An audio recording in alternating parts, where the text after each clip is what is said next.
Ramoji film సిటీలో ఏర్పాటు చేసిన శ్రీమద్ భాగవతం పార్ట్ 1 చిత్ర ప్రారంభోత్సవంలో ముఖ్యమంత్రి రేవంత్ రెడ్డి పాల్గొన్నారు.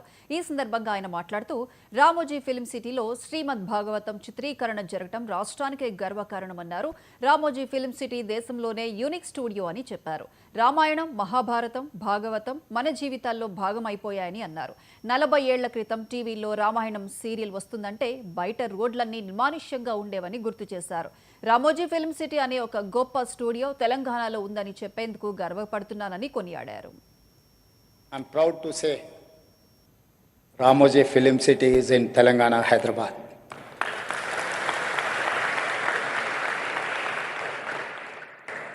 రామాయణం, భాగవతం, మహాభారతం మన జీవితాలలో, మన సంస్కృతిలో, మన సాంప్రదాయంలో భాగం.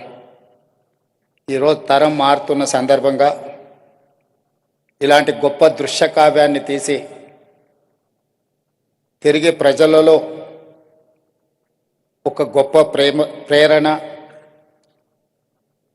వసుదైక కుటుంబం గురించి మళ్ళీ అందరికి ఒక భావన కలిగించడం అనేది ఈ సినిమా తీయాలన్న ఆలోచన వచ్చిన ప్రొడ్యూసర్స్కి మనస్ఫూర్తిగా నేను అభినందనలు తెలియజేస్తున్నా.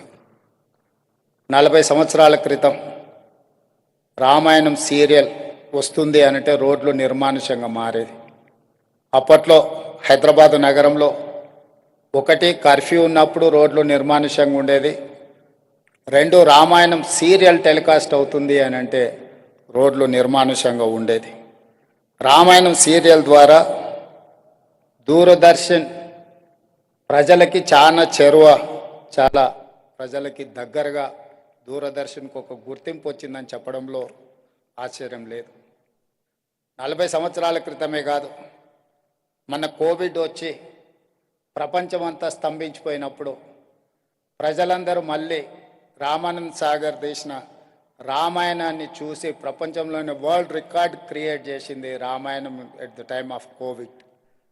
అట్లాంటి కుటుంబం నుంచి 3వ తరం రామానంద్ సాగర్, మోతీ సాగర్, ఈరోజు ఆకాష్ సాగర్ ఈ మూవీ తీయడానికి ముందుకు వచ్చి ఒక అద్భుతమైన దృశ్యకావ్యాన్ని తీస్తున్నందుకు